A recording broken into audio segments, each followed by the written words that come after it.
It's your girl, and I'm back today to talk to you guys about no other than mama's boys. At some point in our lives, we've all dealt with them, and let's be honest, it can either be, one of the best things that's ever happened to us or something that's really just a pain in the ass. Feel free to comment below and tell me what the hell y'all been going through, because girl, it's a struggle sometimes, all right? Let me be here to tell you. Matter of fact, it's so much of a struggle, I had to pull up a drink. I'm in the girls' room because it's the only place I can kind of get away right now. Everybody's playing. It's Saturday. Everybody's everywhere, and I can't get away. So here's where I'm at.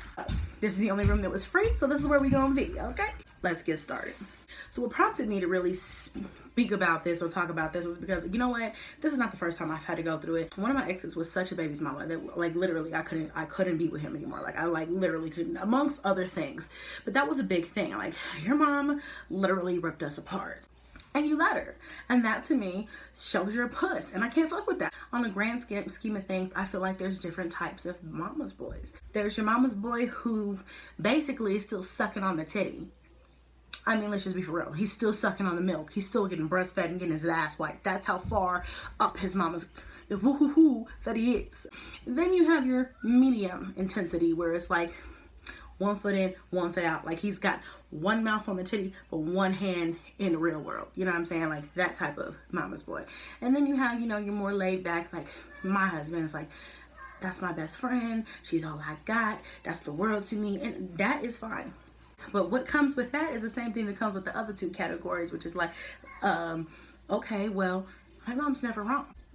They can't fathom their mom being wrong. Personally, I don't have a problem with his mother. That's the person who gave him life. I love him to death, so she must have done something right, because I've been in other relationships and them people have not gotten halfway as far as we have. So, I mean, apparently she did something right, so I can't be mad at her. My issue comes from, it's like, when they're older and they're grown, you have to cut the cord yourself. It's time to cut the cord. Now, stop loving your kid? No. Stop checking on him? I don't think it's going to happen. My mom still checks on me. I'm about to be 27 years old. She still checks on me, and she still calls me every day, and she still checks on my kids like she's their mama, and I'm not their mama. You know what I mean? It's just something that moms do, and I'll probably be like that with my kids too, but at the same time, cut the motherfucking cord. His mom will do things like, she will text my phone, and she's only done this a couple of times, but the fact that she felt the need to do it kind of pissed me off. She would be like, I haven't heard from him in a couple of days. Is he okay? Is everything all right? And it's like, if he was dead, don't you think I would call you?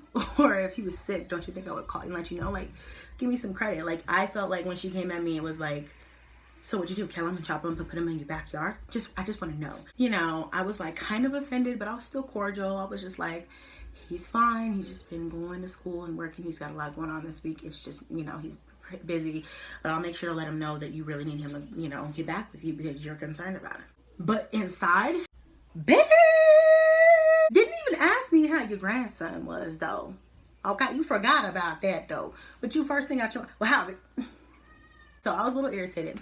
Then I talked to my mom about it, and she was like, well, that's how moms are with their sons when they're older. And I had to take a step back and be like, okay, well, maybe I was overreacting just a little bit, but I didn't show anybody that. It's not like I went off on her or anything. I just was like offended personally. It's one of those situations where you're like, I had to put the phone down for me, like, this motherfucking bitch, I can't believe this motherfucker. She go motherfucker call my phone. Okay. Yes, you know what? He's fine. He's perfectly okay. He's just been a little bit busy this week. Mom, but you know what? I will make sure. Look, I will make sure he gives you a call. I will make sure. Okay, all right. Well, you have a wonderful day. But you really be wanting to be like, so what? You don't trust me? So what? What is it? What's going on? What you thought? Would you come to poison him or something? Like, what's up? What's really good? Like, if his mom and me were not to get along, he's not gonna pick my side. He's gonna pick her side. Even though, she's not gonna be like, he's not gonna be like, okay, I'm leaving you. I'm done with you because my mom told me I can't fuck with you anymore. Not that type of mama's boy. However, I know some people like that, and that shit is the most unattractive thing ever. Comment below if that has happened to you or you know somebody who that's happened to. I think we all know at least one person that's like, well, my mommy said I have to be in before 7, so I have to go. Yes, I know I'm 32, but mom says. Y'all don't know me. Let me introduce y'all to who I am. Hi, my name is Chrissy. I'm a Leo, and I don't give 2 fucks. I wait for the day that someone wants to challenge me because I got a mouth out of this world, okay? Out of this world. This mouth is out of this world, okay? So, yes, don't challenge me. Don't come for me. Man or woman, older or younger, I don't care. Don't come for me because I'm waiting for the day to cuss a motherfucker out. When I encounter people, I don't care who you are, mama, sister, cousin, brother, daddy, auntie, long lost friend, don't care who you are. If I encounter somebody who ain't with it, you ain't with it, off top, we have a problem. I'm ready to just be like, you know what? You know what? I've been waiting for this day. Somebody won't get up in my what? You don't know me. Who am I? Who am I? You better ask about me. You better ask about me. All right, let me stop. And I'm not even talking about necessarily like physically. I'm just talking about verbally. I'm always ready to cuss somebody out. That's just me. When I encounter people like they give me any type of pushback or make me feel any type of way like I'm less than them or I'm not your equal, or you know, I have respect for everybody, but if you try to make me feel less than for no reason, then I'm like, no. Everybody else, I don't care about. Like, your sister may not like me, your cousin may not like me. I don't give a fuck. Fuck all of them. They don't matter. It's really hard to be with somebody whose parents don't fuck with you. Like, I've been in that situation. I've been with someone before and been in a serious relationship and their parents not fuck with me just because I'm here. You know what I mean? They had no real reason for not liking me. Just because I was here and I was cute and I was doing my damn thing. They were just mad at that for some reason. So, I mean, and like I said, you have haters of all kinds. It doesn't matter. I'm gonna be for real with y'all, okay? I feel like my husband's mother just generally doesn't respect anyone that's with her son. Like, even though we're married and even though we've been together for 2 years, I just feel like I don't know. Like, maybe it's just because we don't know each other that well yet. So I don't want to talk about her just in case she ever watches this video. I don't have to cuss her out. I'm just playing. We really don't talk. And every time we do talk, it's very cordial. We're not mean to each other. But it's like, you know, everybody puts off that vibe. It's like, bitch, I don't really fuck with you. I'm throwing it right back. Like, bitch, I don't fuck with you either. But we still cordial. You know what I mean? Like, we ain't said we ain't like each other. We just cordial. You know what I'm saying? So I don't know. It's funny. So like I said, I take it for what it is. I try not to take offense to it. It's hard because of the type of person I am. I'm quick to jump to like, oh, were you trying to be funny? Like, bring it back, Chrissy. Bring it back. Like, sometimes it's not all that it seems, and sometimes it is. But even then, like, doesn't mean you gotta stoop to their level. So yeah, I kind of just let things be cool. Just try to be the bigger person, girl. It's hard. I know, girl. I know you like, Chrissy, please. You know, I just want to cuss bitches out like you do. And I know, because see, we understand each other. That's why we stay tuned to each other. But the problem is, we can't always be petty. You know, it's 2017. There's plenty of people out here being messy.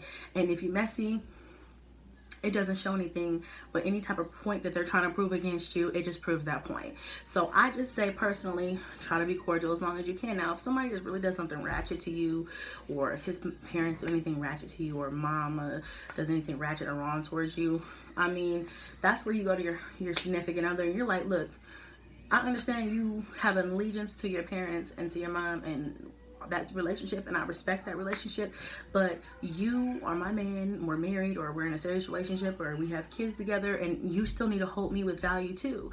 And if you don't respect that, then I don't expect your mom to respect that. So you need to stand up for me, because it's really not your place to fight your significant other's mom. It's not your place. That's their parents. So even though it's okay to stand up for yourself, I would go directly to your significant other and be like, I need you to stand up. I need you to put them in their place and let them know not to cross that boundary, because that's not a boundary that needs to be crossed.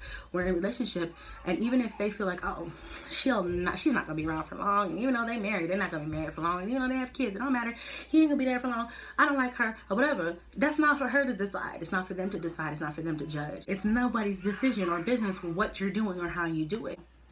But keep your opinions and shit to yourself. People got to live their lives, whether you agree with it or you don't agree with it. It's not the end of your relationship. You just got to work through it. You got to learn how to be the bigger person. If you're like me and you're ready to pop off at any sign of trouble, like, anybody don't like me, fuck, you don't like you too. Like, I don't like you either. So fuck what you talking about. I've been there. I'm that person. And you can feel like that on the inside. You have every right not to like everybody that you come across, whether it be the parents, the brother, the sister, the auntie, the cousin. You don't have to like everybody. Just try to be cordial for the sake of your relationship, because if you're messy, and they're messy, and everybody's messy, it's gonna cause more stress on you, your significant other, and your relationship. And who has time for that? And let's just be real. Coming from someone who has experience with a relationship that has failed because of being a mama's boy, and letting their mama be too much into my shit, and letting myself be petty with their mama, it just didn't work out.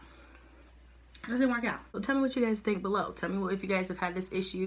I'll see you guys next vlog.